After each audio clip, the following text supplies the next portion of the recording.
नमस्कार दोस्तों, डेट आज की देखो 6 जनवरी 2025 है। स्वागत है आपका एटोएल डिस्कशन में। आज देखो 3 इश्यूज हम डिस्कस करेंगे, तीनों द हिंदू के। सबसे पहले आर्टिकल हम डिस्कस करेंगे digital personal data protection rules 2025 से संबंधित। फिर दूसरा आर्टिकल हम आज डिस्कस करेंगे चाइनाज HMPV केसेस। हमारे देश की मीडिया में कुछ ऐसी खबरें चल रही हैं कि चाइना में नई महामारी, वर्ल्ड में फिर से कोरोना जैसी महामारी। तो ये जो आर्टिकल है सारी सिचुएशन को क्लैरिफाई करता है। कौन सा वायरस चाइना में फैल रहा है, क्या सच में फैल भी रहा है या फिर ये मीडिया की मन धड़ंग कहानियां हैं, कितना खतरा है, तो डिस्कस करेंगे। और यहाँ पे M.K. नारायणन का आर्टिकल है। M.K. नारायणन पहले नेशनल सिक्योरिटी एडवाइजर थे। 2025 में सिक्योरिटी सिचुएशन कैसे रह सकती है इंडिया के लिए, वो सारी चीज़ें ये आर्टिकल में डिस्कस करते हैं। तो 3 इश्यूज हम डिटेल से डिस्कस करेंगे। डिस्कशन स्टार्ट करें उससे पहले साइकोलॉजी में ना एक इफेक्ट काफ़ी यूज होता है, पिग्मेलियन इफेक्ट। एथिक्स में आप इसको यूज कर सकते हो। पिग्मेलियन इफेक्ट में क्या होता है, सिंपल भाषा में बताता हूं। हमारी एक्सपेक्टेशन दूसरों से क्या है, इससे दूसरों के जो एक्शन है, दूसरों की जो परफॉर्मेंस है, वो प्रभावित होती है। मैं फिर से आसान शब्दों में बोलता हूं। जैसे एक टीचर की बच्चों से क्या एक्सपेक्टेशन है, मेरी आपसे क्या एक्सपेक्टेशन है, इससे आपकी जो परफॉर्मेंस है ना, वो प्रभावित होती है। आप बोलोगे सर कैसे? मैं आपको ना एक केस स्टडी देके बताता हूं। मान लीजिए एक कोच है जिनका नाम है जोगिंदर। ये जो तस्वीर देख रहे हो ये एक कोच की है जिनका नाम है जोगिंदर। अब इनके सामने ना 2 स्टूडेंट्स आती हैं। एक स्टूडेंट का नाम है प्रिया और दूसरी स्टूडेंट का नाम है सुप्रिया। तो जोगिंदर जैसे ही प्रिया को देखता है ना, तो जोगिंदर को लगता है प्रिया में बहुत टैलेंट है और प्रिया एक बहुत बेहतरीन प्लेयर बनेंगी, क्योंकि प्रिया को देख के उन्हें एक फेमस प्लेयर की याद आती है।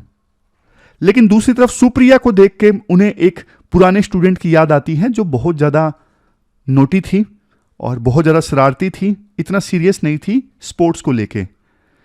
तो बस पहले ही दिन, मतलब शुरुआत के 2-3 दिनों में जोगिंदर ने अपना बिलीफ बना लिया दोनों स्टूडेंट्स के बारे में।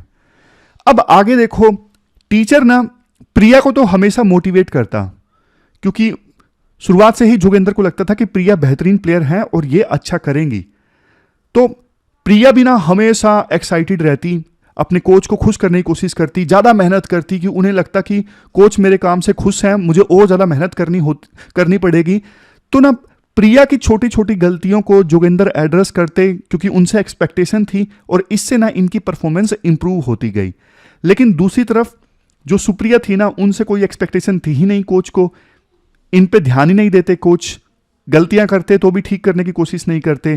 तो धीरे धीरे सुप्रिया को भी फर्क पड़ना बंद हो गया, क्योंकि उन्हें लगने लगा कि मैं एक बेहतरीन प्लेयर नहीं हूं, मेरे पे कोच ध्यान ही नहीं देते और मैं सच में अच्छी प्लेयर नहीं हूं, मेरा कोई फ्यूचर नहीं है इसमें। तो सुप्रिया ने मेहनत करनी छोड़ दी और वो एक अच्छी प्लेयर बन भी नहीं इसकी। तो देखो, वास्तव में दोनों प्लेयर्स सिंपल थे, शुरू में सेम ही लेवल पे थे। बस कोच के एक छोटे से व्यू बनाने से, बिलीफ बनाने से दोनों का भविष्य तय हो गया। यही है पिग्मेलियन इफेक्ट। एक टीचर ना कई बार किसी स्टूडेंट से ज्यादा एक्सपेक्टेशन रखता है, वो टीचर उस स्टूडेंट पे ज्यादा ध्यान देता है, तो वो स्टूडेंट अपने आप ज्यादा अच्छा होना स्टार्ट हो जाता है पढ़ाई में। तो पिग्मेलियन इफेक्ट से बचने के लिए ना टीचर को हमेशा ये कोशिश करनी चाहिए, किसी भी स्टूडेंट के बारे में ना राय नहीं बनानी चाहिए। सब स्टूडेंट टीचर के लिए समान होने चाहिए। और कई बार अगर कोई टीचर राय बना भी लेता है ना, तो स्टूडेंट किसी एक टीचर के फीडबैक पे कभी विश्वास ना करे, अलग अलग मेंटर से पूछे, फीडबैक ले, ताकि गलतियों को सुधारा जा सके। वैसे पिग्मेलियन इफेक्ट में ना नेगेटिव इंपैक्ट भी होता है। जैसे कुछ लोग रिलेशनशिप में ना ज़्यादा एक्सपेक्टेशन ही रखते हैं सामने वाले से, खुद रिलेशनशिप में अपना रोल नहीं प्ले करते, बट हमेशा ये एक्सपेक्ट करते हैं कि हमें गिफ्ट मिलेगा, हमें घुमाया जाएगा। तो ये एक फिर टॉक्सिक रिलेशनशिप बन जाती है। तो उस सेंस में भी पिग्मेलियन इफेक्ट का इस्तेमाल किया जाता है।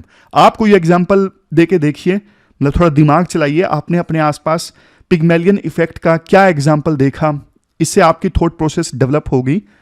अब चलिए डिस्कशन स्टार्ट करते हैं। इसके बाद next article draft digital personal data protection rules 2025 से संबंधित है। आपने सिलेबस में जीएस पेपर सेकंड के इस टॉपिक से आर्टिकल को रिलेट कर सकते हो। देखो, इससे पहले कि हम ना आज का ये आर्टिकल, ये इशू डिटेल से डिस्कस करें, मैं आपको ना एक छोटा सा बैकग्राउंड दे देता हूं ताकि आपको अच्छे से इशू समझ में आए। 2017 की ये बात है। 2017 में ना के पुट्टास्वामी केस की जजमेंट में ना सुप्रीम कोर्ट ने ये बोल दिया था कि राइट टू प्राइवेसी जो है वो देखो एक फंडामेंटल राइट है, और इसको प्रोटेक्ट करने के लिए ना सरकार एक कानून बनाए। तो फाइनली देखो, काफी सालों के इंतजार के बाद में 2023 में सरकार एक कानून बनाती है, digital personal data protection act. क्या नाम था? Digital personal data protection act. ये 2023 में आया। लेकिन देखो, इस एक्ट में ना बहुत सारी चीजों को ना ब्रॉडर वे में लिख दिया गया, तो इसलिए एक्ट को इंप्लीमेंट करने के लिए रूल्स की आवश्यकता थी। समझ गए? कई बार एक्ट में चीजें बड़े लेवल पे नहीं छोड़ देते कि हां एक बॉडी स्टैब्लिश की जाएगी, लेकिन बॉडी देखो कैसी होगी, डेटा वायलेशन को रोकने के लिए, कार्रवाई करने के लिए, वो सारी डिटेल्स तो फिर रूल्स में बताई जाती है ना। इंप्लीमेंट करने के लिए रूल्स आते हैं फिर। समझ गए ना? मतलब एक्ट में तो छोटा सा जिक्र कर दिया गया कि डेटा प्रोटेक्शन लॉज को इंप्लीमेंट करने के लिए फॉर एग्जांपल एक बॉडी स्टैब्लिश की जाएगी, बट बॉडी कैसे काम करेगी, कब काम करेगी, कैसे काम करेगी, उन सब को डिफाइन किया जाता है रूल्स में। तो अब ना फाइनली 2023 के एक्ट को इंप्लीमेंट करने के लिए सरकार ने draft digital personal data protection rules 2025 release किए हैं। ये 2023 के एक्ट को इंप्लीमेंट करने के लिए रूल्स हैं, और दूसरा अभी सिर्फ ड्राफ्ट है। 18 फरवरी तक पब्लिक को बोला गया है कि आप इन ड्राफ्ट रूल्स पे अपना कमेंट भेज सकते हो। तो क्या है इन रूल्स में, अब एक एक करके डिस्कस करते हैं। ये मैंने आपको बैकग्राउंड दे दिया ताकि पूरा इश्यू आपको समझ में आ जाए। पहली चीज, parental consent for children data. अगर देखो बच्चे सोशल मीडिया पर या फिर ऑनलाइन प्लेटफॉर्म पर अपना अकाउंट बनाते हैं ना, तो उससे पहले उनके पेरेंट्स की वेरीफाइड कंसेंट लेनी जरूरी है। वेरीफाइड कंसेंट का मतलब, जैसे देखो कोई बच्ची है प्रिया, अभी वो 13 साल की है, वो फेसबुक पे अपना अकाउंट बनाती है। तो अकाउंट बनाने के लिए ना उनके पेरेंट्स की कोई गवर्नमेंट आईडी जैसे आधार कार्ड, लाइसेंस, वो लगेगा, अदरवाइज आईडी नहीं बनेगी। पॉइंट समझ गए? प्रिया 13 साल की है, अगर फेसबुक पे आईडी बनानी है तो पहले पेरेंट्स की गवर्नमेंट आईडी लेके आओ। लेकिन देखो स्कूल्स हैं, हेल्थ केयर प्रोवाइडर हैं, डे केयर सेंटर हैं, वो बच्चों की अगर डिटेल लेते हैं तो उन पे ये रूल्स एप्लीकेबल नहीं होंगे। तो ये पहली चीज है। अब दूसरी चीज, डेटा फिड्यूशरी कौन होता है? डेटा फिड्यूशरी वो जो डेटा कलेक्ट करता है, डेटा प्रोसेस करता है। जैसे ट्विटर है, ट्विटर पे हम प्रोफाइल बनाते हैं, वो डेटा कलेक्ट कर रही है, डेटा को प्रोसेस कर रही है, तो वो डेटा फिड्यूशरी है। इसके बाद नेक्स्ट है सिग्निफिकेंट डेटा फिड्यूशरी। यूं मान लीजिए ये बड़े डेटा फिड्यूशरी हैं जो बड़े लेवल पे सेंसिटिव डेटा को हैंडल कर रहे हैं, जिससे नेशनल सिक्योरिटी या फिर पब्लिक ऑर्डर खतरे में आ सकता है।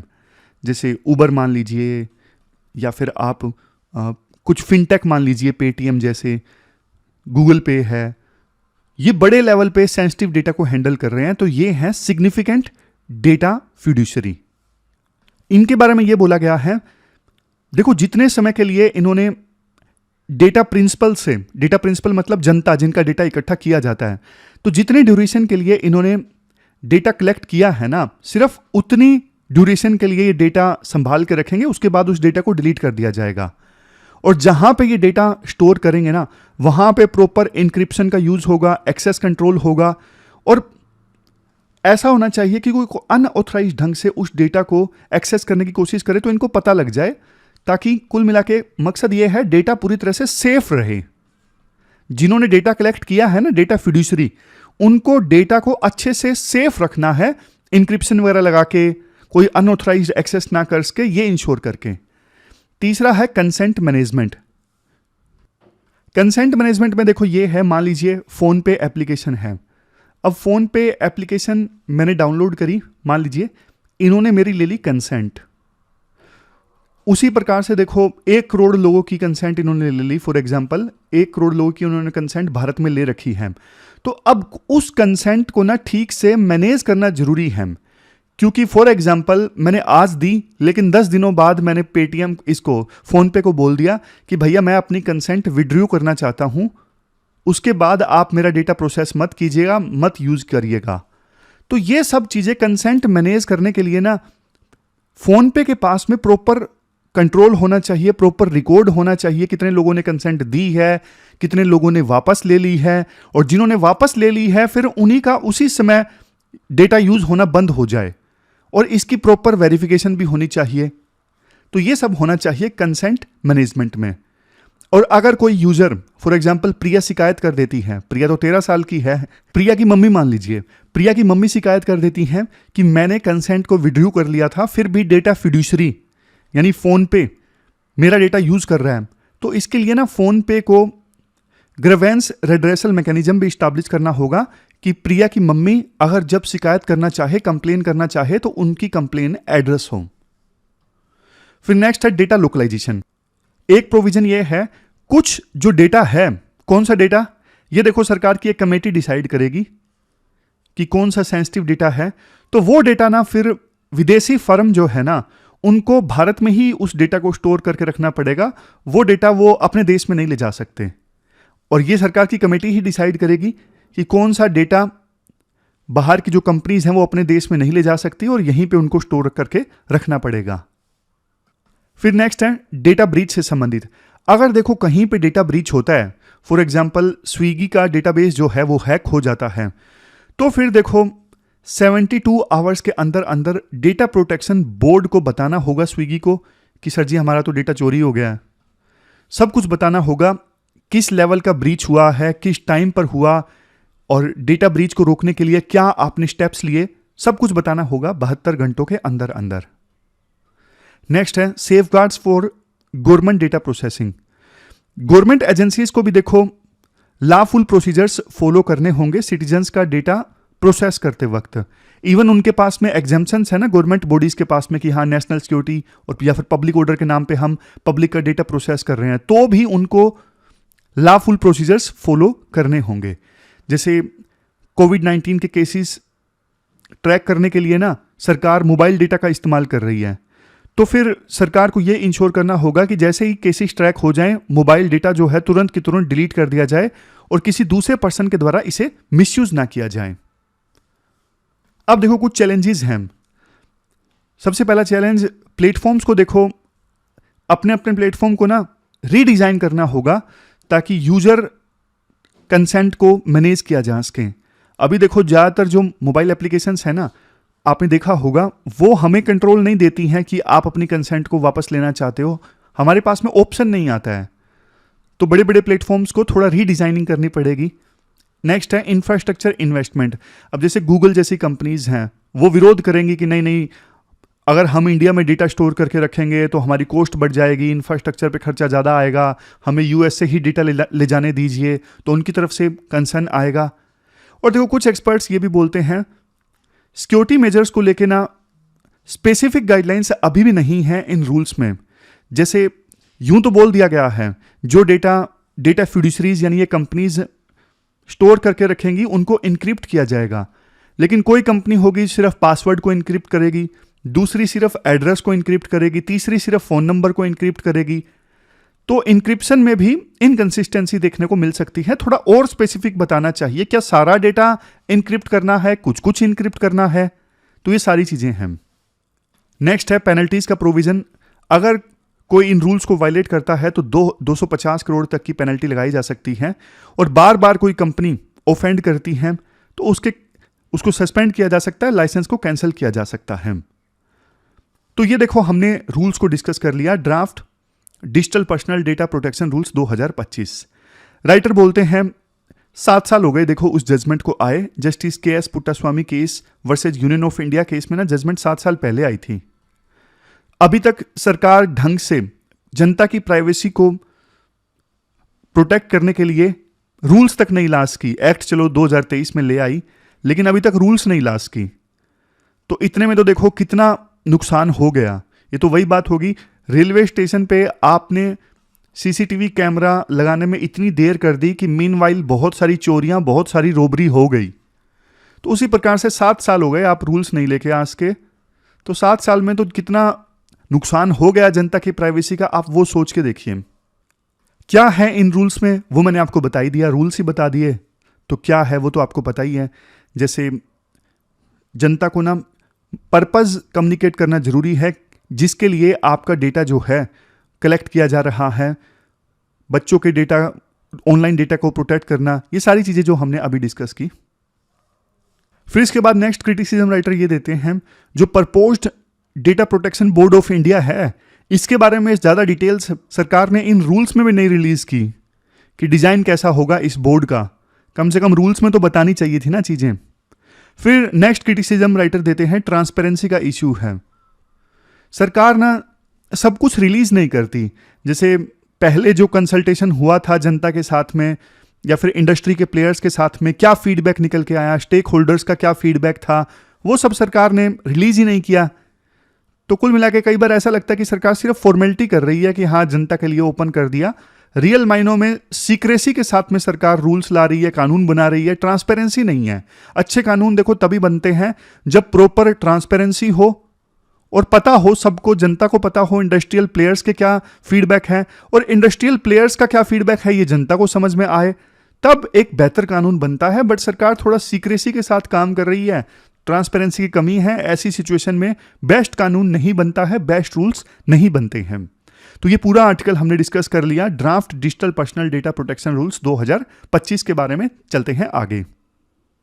हमारी आज के डिस्कशन में फर्स्ट इंपोर्टेंट आर्टिकल चाइना में बढ़ते HMPV केसेस के बारे में है। आप सिलेबस में GS पेपर सेकंड के इस टॉपिक से आर्टिकल को रिलेट कर सकते हो।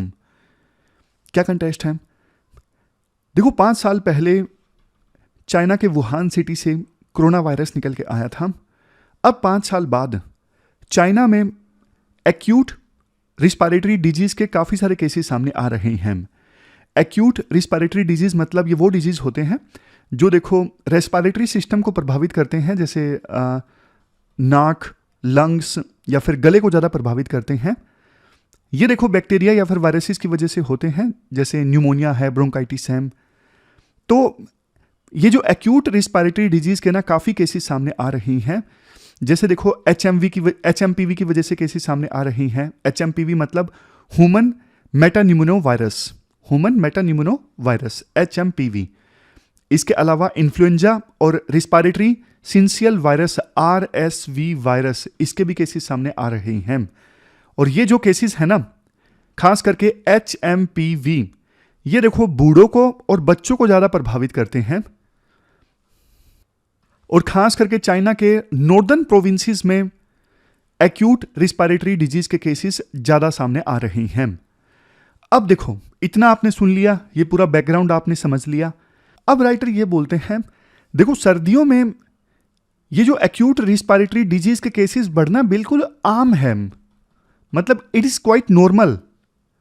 बल्कि चाइनीज ऑफिशियल ये बोलते हैं 2024 का जो नंबर है ना, बल्कि 2023 के कंपैरिजन में कम होगा। लेकिन आपने देखा होगा इंडिया में बहुत सारे यूट्यूब चैनल्स या फिर टीवी मीडिया वाले चैनल्स जो है ना, वो इस प्रकार से थंबनेल लगा के वीडियो बना रहे हैं कि चाइना में सामने आया एक और वायरस, नई महामारी फैली चाइना में। बेइज्जती करवा रहे हैं इंडिया की, क्योंकि देखो WHO ने कुछ भी नहीं बोला है। WHO को भी पता है it is quite normal. US का जो centre for disease control and prevention है, उन्होंने कोई रेड फ्लैग नहीं रेज किया है, क्योंकि हर साल सर्दियों में ये केसेस बढ़ते हैं। बट इंडियन मीडिया में ऐसी खबरें बहुत ज्यादा है कि चाइना में HMPV का आउटब्रेक देखने को मिल रहा है। इंडिया वाले कुछ भी करते हैं व्यूज के लिए यार, खास करके कुछ UPSC से रिलेटेड चैनल्स नहीं है। इवन इंडियन मीडिया ने इतना हल्ला मचाया कि ना यूनियन हेल्थ मिनिस्ट्री ने अपनी जॉइंट मॉनिटरिंग ग्रुप की मीटिंग कर ली, और मीटिंग के बाद में ये बोला, उन्होंने भी इवन भारत सरकार में यूनियन होम मिनिस्ट्री की जो मीटिंग हुई ना, उन्होंने भी ये स्वीकार किया कि चाइना में जो सिचुएशन है वो कोई अनयूजुअल नहीं है, असामान्य नहीं है। ये फ्लू सीजन में नॉर्मल होता है। फ्लू सीजन में जो यूजुअल पैथोजेंस होते हैं वो देखो कुछ लोगों को प्रभावित करते हैं और उनके केसेस सामने आते हैं फिर हॉस्पिटल्स में। बल्कि देखो चाइना में सर्विलियंस बहुत ज़्यादा मजबूत है। सर्विलियंस के मजबूत होने का मतलब ये है, फॉर एग्जाम्पल देखो एक टंकी में ना गंदगी पड़ी है, लेकिन जब देखने जाओगे, चेक करने जाओगे, तभी तो पता लगेगा ना टंकी में गंदगी है। अब इंडिया में तो हम टंकी को देखने ही नहीं जाएंगे कि उसमें गंदगी है या नहीं है, और खुश हो रहे हैं कि इंडिया में केसेस सामने नहीं आ रहे हैं। तो राइटर का कहने का मतलब समझ गए ना कि चाइना में कोरोना वायरस से जो महामारी हुई थी ना, उसके बाद में सर्विलियंस नेटवर्क बहुत मजबूत है, और वहां पे पता लग रहा है कि हाँ HMPV की केसेस हैं। इंडिया में भी ये केसेस हो सकते हैं, लेकिन इंडिया में सर्विलियंस नेटवर्क इतना मजबूत नहीं है, कोई चेक करने ही नहीं जा रहा है कि टंकी में गंदगी है या नहीं है। और इवन ये जो वायरस है ह्यूमन मेटान्यूमोनो वायरस, ये कोई बहुत नया वायरस नहीं है, ये पुराना वायरस है। 2001 में नीदरलैंड में बच्चे में आइडेंटिफाई हुआ था, और 5 साल की उम्र से पहले देखो यूजुअली HMPV वायरस का इन्फेक्शन हो जाता है। और ऐसा नहीं है कि एक बार इन्फेक्शन हुआ तो बाद में दोबारा नहीं होगा, क्योंकि देखो एक बार जब इन्फेक्शन होता है ना HMPV का, तो उससे देखो इम्यून सिस्टम इतना मजबूत नहीं हो पाता इस वायरस से। इस वजह से बार बार इस वायरस का जो इन्फेक्शन है होता रहता है लाइफ पीरियड में। इसके बाद राइटर बोलते हैं वैसे देखो ये जो HMPV वायरस है ये माइल्ड प्रभाव डालता है, कोई बहुत सीरियस प्रभाव नहीं डालता है। हालांकि बच्चों में, बूढ़ों में, या फिर वो लोग जिनकी इम्यूनिटी थोड़ी कॉम्प्रोमाइज है, थोड़ी वीक है ज़्यादा, उनको हॉस्पिटलाइजेशन की जरूरत पड़ सकती है। अदरवाइज ऐसा नहीं है कि ये बहुत खतरनाक वायरस है। 2021 का एक पेपर है, उससे डेटा निकल के आता है जिन लोगों को इस वायरस ने प्रभावित किया, सिर्फ 3 से लेकर 10% लोगों को हॉस्पिटल में एडमिशन की जरूरत पड़ी, और उनमें से 1% लोगों की acute lower respiratory infection related death सामने आई, और वो भी उन बच्चों में जिनकी एज 5 साल से कम थी। तो ये 2018 का डेटा है, 2021 के एक पेपर में पब्लिश हुआ था। इस स्टडी में देखो ये भी बोला गया था वो बच्चे जिनकी उम्र 6 महीने से कम है, और वो खास करके ऐसे देशों में रहते हैं जहां पे देखो इनकम लेवल ज़्यादा नहीं है, लो या फिर lower middle income countries. India अभी लोअर मिडिल इनकम कंट्री में आता है। तो इन गरीब देशों में इस वायरस का जो रिस्क है ना बहुत ज़्यादा बढ़ जाता है, खास करके उन बच्चों पे जिनकी उम्र जो है वो 6 महीने से कम है।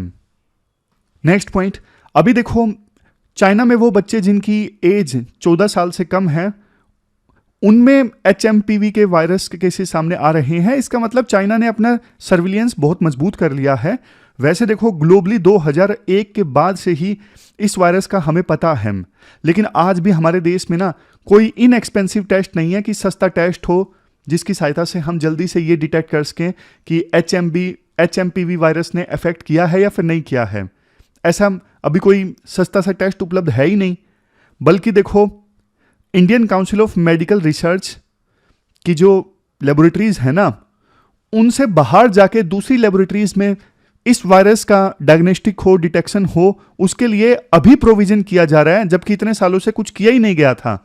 जब चाइना में HMPV वायरस के केसेस सामने आए ना, तब सरकार को लगा यार इस वायरस के डायग्नोस्टिक के लिए तो ज़्यादा लैब्स की आवश्यकता है। तो फिर Indian council of medical research के नेटवर्क के बाहर जाके भी दूसरी लेबोरेटरीज में व्यवस्था करना स्टार्ट किया गया, बट सरकार बहुत लेट जागी। लास्ट में राइटर ये भी बोलते हैं देखो इस प्रकार के पैथोजेंस जब किसी देश में या फिर ग्रुप ऑफ कंट्रीज में प्रभावित करते हैं ना, तो उस सिचुएशन में देखो हमारे देश में भी ना कोई रेगुलेटरी फ्रेमवर्क जरूर होना चाहिए जिसके तहत जल्दी से उस वायरस की टेस्टिंग के लिए प्रोविजन किया जा सके। मतलब जैसे ये HMPV वायरस है, अब HMPV वायरस के लिए कौन सा डायग्नोस्टिक टेस्ट है, भारत में इसको लेके कोई अप्रूवल नहीं मिला है। तो उसी समय जैसे कोरोना वायरस की महामारी आई थी, तो RT-PCR टेस्ट था ना वो जो बड़े स्केल पे हो रहा था, तो उसके लिए अप्रूवल दिया था। तो ऐसा देखो कोई सिस्टम ही बना देना सरकार कि जल्दी से डायग्नोस्टिक टेस्ट का अप्रूवल मिल जाए और जो वायरस फैल रहा है उस वायरस की जल्दी जल्दी टेस्टिंग हो जाए। अदरवाइज तो हर बार हम इंतजार करेंगे कि सरकार अप्रूवल देगी इस टेस्ट को, और जब सरकार अप्रूवल देगी तब डायग्नोस्टिक होना स्टार्ट होगा। नहीं, तो रेगुलेटरी फ्रेमवर्क होगा तो अपने आप चीजें फास्ट मोड में चलेंगी ना। तो ये पूरा आर्टिकल हमने डिस्कस किया चाइना में HMPV केसेस के बारे में। चलते हैं आगे।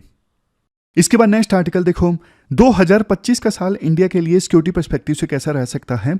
एम के नारायणन का ये आर्टिकल है। पहले नेशनल सिक्योरिटी एडवाइजर थे, बाद में इन्होंने पश्चिम बंगाल के गवर्नर के तौर पर भी काम किया। तो आप सिलेबस में जीएस पेपर सेकंड के इस टॉपिक से और जीएस पेपर 3 सिक्योरिटी से भी इस आर्टिकल को रिलेट कर सकते हो।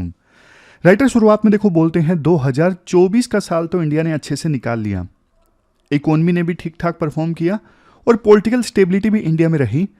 एक तरफ जहां वेस्ट एशिया में और यूरोप में, वेस्ट एशिया में इजराइल और हमास के बीच युद्ध के कारण, इवन हिजबुल्लाह के साथ कन्फ्लिक्ट के कारण, और वेस्ट एशिया में यूक्रेन रशिया वार के कारण काफ़ी ज़्यादा पॉलिटिकल इंस्टेबिलिटी रही, सिक्योरिटी सिचुएशन काफ़ी ख़राब रही और इकोनॉमीज पे भी असर पड़ा। लेकिन इंडिया फिर भी 2024 का साल ठीक ठाक नेविगेट कर ले गया। बट देखो 2025 के साल में इंडिया के लिए काफ़ी चुनौतियां आने वाली हैं। जैसे सबसे पहले चाइना का केस मान लीजिए, विभिन्न एक्सपर्ट्स को ऐसा लग रहा है कि जैसे चाइना के साथ में अब बॉर्डर पे पीस आ गई है। पीस कैसे आ गई है? अभी सिर्फ डिसएंगेजमेंट हुआ है, कन्फ्लिक्ट खत्म नहीं हुआ है, बॉर्डर पे डिस्प्यूट रिजोल्व नहीं हुआ है और चाइना लगातार इंडिया को दबाने की कोशिश कर रहा है, इंडिया के इन्फ्लुएंस को कम करने की कोशिश कर रहा है। चाइना ग्लोबल साउथ के साथ में अपने रिश्ते बहुत मजबूत कर रहा है। एक समय में इंडिया ग्लोबल साउथ का लीडर हुआ करता था। चाइना अफ्रीकन कंट्रीज के साथ में कोऑपरेट कर रहा है ग्लोबल सिक्योरिटी इनिशिएटिव के थ्रू काफ़ी सारे इश्यूज पे, जैसे काउंटर टेररिज्म, डिजास्टर मैनेजमेंट और पब्लिक हेल्थ। इसके अलावा सार्क समिट में ना, पिछले साल सार्क समिट हुआ था, इंडिया ने हिस्सा नहीं लिया था, मतलब प्रधानमंत्री मोदी नहीं गए थे उस समिट में हिस्सा लेने के लिए। तो इंडिया की एब्सेंस का फायदा उठा के चाइना ने ना सार्क कंट्रीज को एंटी वेस्ट की तरफ मोड़ने की कोशिश की, यानी वेस्टर्न इन्फ्लुएंस को काउंटर करने के लिए एकजुट होने की कोशिश की। फिर देखो आप Asia Pacific economic cooperation summit, ये पेरू में हुआ था नवंबर में। इवन इसका भी चाइना के राष्ट्रपति शी जिनपिंग ने काफ़ी फायदा उठाने की कोशिश की और चाइना का जो ट्रेडिशनल दुश्मन है ना जापान के साथ में रिश्ते मजबूत करने की कोशिश की चाइना ने इस समिट के थ्रू। उस समय जापानीज प्रधानमंत्री ने चाइना के राष्ट्रपति के साथ मुलाकात की और चाइना के राष्ट्रपति ने बोला कि हम कॉमन स्ट्रेटेजिक इंटरेस्ट के आधार पे ऐसे रिश्ते बनाना चाहते हैं जो म्यूचुअली दोनों के लिए बेनिफिशियल हों। आप हमारे पड़ोस में देख लीजिए, बांग्लादेश का हिसाब किताब आपको पता है। शेख हसीना इंडिया की दोस्त थी, अब वो जा चुकी हैं, भारत में उन्होंने शरण ली है। और शेख हसीना के जाने के बाद में अभी जो इंटरिम रेजिम है, काम चलाऊ सरकार है, वो इंडिया की तरफ होस्टाइल है। होस्टाइल कैसे? जैसे आज ही की मैं न्यूज़ पढ़ रहा था, पहले बांग्लादेश के जुडिशियल ऑफिसर्स की ट्रेनिंग इंडिया में होती थी, बट बांग्लादेश ने ये भी कैंसिल कर दिया। तो हर चीज़ को लेके वो थोड़ा एग्रेसिव है इंडिया के अगेंस्ट। अभी आप नेपाल और श्रीलंका का एग्जाम्पल ले लीजिए। नेपाल और श्रीलंका में ऐसे रेजीम हैं जिनका झुकाव देखो चाइना के अगेंस्ट ज़्यादा है। और मालदीव के राष्ट्रपति की बात कर लीजिए, मालदीव के राष्ट्रपति शुरुआत में तो जाहिर तौर पे प्रो चाइना थे, लेकिन बाद में उन्होंने कुछ ऐसी स्टेटमेंट्स भी दी भारत सरकार को रिझाने के लिए, अपीज करने के लिए। तो वो अब किस साइड है ये मैटर ऑफ डिबेट है, लेकिन पाकिस्तान तो हमेशा से भारत के खिलाफ था ही। भूटान जिस पर ट्रेडिशनली इंडिया का इन्फ्लुएंस था, अब वो भी, भूटान भी चाइना के साथ रिश्ते बैलेंस करने की कोशिश कर रहा है। तो ये पड़ोस का हाल है। इसके अलावा देखो वेस्ट एशिया में सीरिया में पहले असद रेजीम था जो अब जा चुका है। असद देखो माइनॉरिटी थे वहां पे, बट अब HTS का रूल आ गया है। HTS मतलब हयात तहीर अल शम्स। इनके ना पहले HTS ग्रुप के पहले देखो अल कायदा के साथ में लिंक थे, फिर इन्होंने इस्लामिक स्टेट के साथ भी थोड़ा लिंक इस्टेब्लिश किए, बट अब अपने आप को ये मॉडरेट्स के तौर पे प्रेजेंट कर रहे हैं। जैसे तालिबान नहीं था, तालिबान ने बाद में बोला कि ये नया तालिबान है, मॉडरेट तालिबान है, पहले जैसा नहीं है। तो उसी प्रकार से HTS ने भी अपने आप को ऐसे ही प्रेजेंट किया कि हम अब सुधर चुके हैं, हम मॉडरेट हैं। लेकिन देखो सीरिया का क्या होगा ये तो आने वाले दिनों में ही पता लगेगा। बट एक चीज़ जरूर है, पहले माइनॉरिटी रूलर थे सीरिया में, अब सुन्नी रूल आ गया है। तो अब वेस्ट एशिया में भी ना बैलेंस ऑफ पावर थोड़ा बिगड़ गया है, क्योंकि ईरान में शिया ज़्यादा है और ईरान ही असद को सपोर्ट कर रहे थे ताकि शिया रूल ही रहे। लेकिन देखो अब सिया रूल जा चुका है सीरिया से, और ईरान काफ़ी कमज़ोर है। ईरान, इजराइल और ईरान के बीच में थोड़ा बहुत डायरेक्ट कन्फ्लिक्ट तो नहीं हुआ, एक दो बार मिसाइल दागी ईरान ने इजराइल के ऊपर, बदले में इजराइल ने भी थोड़ा दिखाने के लिए बदला सा लिया। तो इससे देखो इस पूरे कन्फ्लिक्ट से ना ईरान थोड़ा कमज़ोर होके ही निकला है। एक्सिस ऑफ एविल जिसके बारे में कहा जाता था पहले, बहुत मजबूत है, जिसमें Iran, Hamas, Hezbollah, Houthi rebels ये सब आते थे। बट ये रेसिस्टेंस भी आज के समय में वीक दिख रहा है, क्योंकि हिजबुल्ला को मजबूर होना पड़ा इजराइल के साथ समझौता करने के लिए। हमास का क्या हाल है वो आपको पता है। तो मतलब कमज़ोर हो गया ये बहुत ज़्यादा एक्सिस ऑफ एविल, और वेस्ट एशिया में ईरान का जो इन्फ्लुएंस है वो कम हो गया है। 1979 में ईरान में इस्लामिक रेवोल्यूशन के बाद में जो रेवोल्यूशनरी फोर्स ईरान के रेजीम को समझा जा रहा था, आज उसका उतना प्रभाव नहीं है। और ईरान में भी जो अयतोलाज है ना, इनके खिलाफ देखो प्रोटेस्ट आने वाले दिनों में बढ़ सकते हैं। कुल मिला के देखो सियाज को नुकसान होगा, ये पूरा जो कन्फ्लिक्ट चल रहा है सिया कम्युनिटी को ज़्यादा नुकसान होगा। इसके बाद राइटर बोलते हैं नुकसान तो देखो पुतिन को भी हुआ होगा, रशिया को, क्योंकि रशिया असद रेजीम को सपोर्ट कर रहा था सीरिया में, और रशिया जिसका इन्फ्लुएंस ऑलरेडी काफ़ी ज़्यादा प्रभावित हुआ यूक्रेन वार के इतना लंबा खिंचने के चलते, तो असद रेजीम को बचा नहीं इसका रशिया, तो और भी उनकी जो छवि है वो कमज़ोर ही हुई है। कंक्लूजन में ये बोला जाता है, देखो ये सारी थ्रेट्स तो हैं ही, लेकिन 2025 में ना डिजिटल थ्रेट्स और ज़्यादा मजबूती से सामने आ सकती हैं। 2024 में इंडिया में बहुत सारी प्राइवेट कंपनीज और गवर्नमेंट एजेंसीज की जो वेबसाइट्स हैं उनके ऊपर अटैक्स हुए। अटैक्स इस प्रकार से हुए, सर्विस को डिनायल करने की कोशिश की गई। मतलब जब सर्वर के ऊपर अटैक होता है ना, तो प्राइवेट कंपनीज या फिर गवर्नमेंट एजेंसी सर्विस नहीं प्रोवाइड कर पाती जनता को, तो इसे बोलते हैं डिनायल ऑफ सर्विस। मतलब ऐसा अटैक जिससे सर्विस प्रोवाइड करना डिफिकल्ट हो गया, ये देखो डिनायल ऑफ सर्विस। और कई वेबसाइट्स पे रैंसमवेयर अटैक भी हुए। रैंसमवेयर अटैक जिसमें क्या होता है कि आप ना डेटा तभी एक्सेस कर पाओगे जब आप हमें एक्सटोर्शन दोगे, यानी वेबसाइट को तभी आप एक्सेस कर पाओगे जब आप हमें फिरौती का पैसा दोगे। तो ऐसे रैंसमवेयर अटैक्स भी हुए, इवन एम्स के वेबसाइट के ऊपर हुए थे। तो देखो ये जो अटैक्स है ना, ये 2025 में बल्कि और ज़्यादा देखने को मिलेंगे, और आने वाले दिनों में ना सरकार को और प्राइवेट कंपनीज को मिल के काम करने की आवश्यकता है, ताकि जो हमारे देश का क्रिटिकल इंफ्रास्ट्रक्चर है ना, उनको साइबर अटैक से बचाया जा सके। तो इस प्रकार से एम के नारायणन अलग अलग चुनौतियों की बात करते हैं 2025 में, और इन चुनौतियों से निपटने के लिए इंडिया को पहले से तैयार रहने की आवश्यकता है। तो ये पूरा आर्टिकल हमने डिस्कस किया। लास्ट में देख लेते हैं कौन कौन से आर्टिकल्स हमने डिस्कस किए।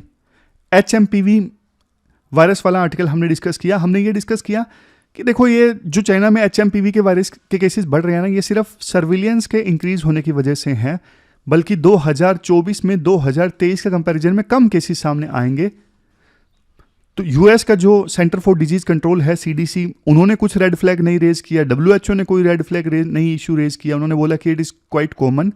बट इंडिया में मीडिया ने इसे तिल का ताड़ बना दिया, और इंडिया को ना अपने सर्विलेंस नेटवर्क को मजबूत करने की आवश्यकता है, और ऐसा रेगुलेटरी फ्रेमवर्क बनाने की आवश्यकता है जब कोई इस प्रकार से पैथोजन प्रभावित करे ना, ज़्यादा फैले, तो तुरंत के तुरंत डायग्नोस्टिक टेस्ट को अप्रूवल मिल जाए।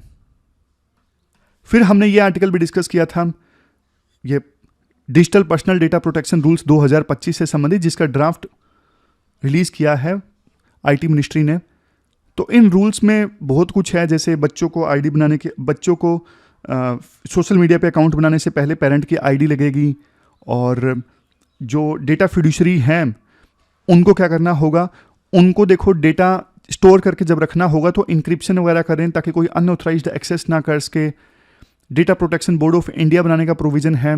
गवर्नमेंट एजेंसीज एग्जाम्पशन मिलने के बावजूद लॉ फुल स्टैंडर्ड को फुलफिल करेंगी, ये सारे प्रोविजंस हैं। राइटर ये बोलते हैं इन रूल्स के अगेंस्ट सबसे पहले ट्रांसपेरेंसी की कमी है। दूसरा, जैसे ये data protection board of India है, इसकी स्पेसिफिक चीज़ें अभी भी नए रूल्स में भी नहीं बताई गई हैं सरकार ने, क्या डिज़ाइन होगा इस बोर्ड का वो भी क्लैरिफाई नहीं किया है सरकार ने। और तीसरा, इतने सालों बाद सरकार ये रूल्स लेके आ रही है, वो भी ढीले ढाले अप्रोच के साथ में। इतने सालों तक जो प्राइवेसी का वायलेशन हो रहा है उसका क्या मतलब, जब तक आप ये रूल्स नहीं लेके आए तब तक तो नुकसान हो ही रहा है ना। फिर ये आर्टिकल भी हमने डिस्कस किया था, ये 2025 वाला एम के नारायणन से संबंधित। क्या क्या चुनौतियां होंगी? चुनौतियां देखो, बॉर्डर पे डिस्प्यूट अभी रिजोल्व नहीं हुआ है। चाइना अपना इन्फ्लुएंस लगातार इंक्रीज कर रहा है हर जगह पे, हमारे पड़ोस में, अफ्रीका में, ग्लोबल साउथ के साथ में, तो इंडिया के लिए खतरा है। वेस्ट एशिया में सुन्नी इन्फ्लुएंस बढ़ा है, शिया इन्फ्लुएंस घटा है, ईरान कमज़ोर हुआ है, HTS जिसका कब्जा हो गया सीरिया में, तो इस प्रकार की मूवमेंट्स वर्ल्ड के दूसरे हिस्सों में भी देखने को मिल सकती है। टर्की इजराइल इनको फ़ायदा हुआ है, बाकियों को नुकसान हुआ है। तो ये सारी चीज़ें हमने डिस्कस की। अब क्वेश्चन देख लीजिए जो आपको अटेम्प्ट करने हैं। ये क्वेश्चन आपको अटेम्प्ट करना है digital personal data protection rules 2025 से संबंधित। 250 वर्ड्स में इस क्वेश्चन का आंसर देना है। 15 मार्क्स का ये क्वेश्चन है। तो ये थी हमारी आज की डिस्कशन। कल मिलते हैं फिर से एक नई डिस्कशन के साथ। तब तक आप अपना ख्याल रखिए, अच्छे से पढ़िए। Thank you very much for discussion.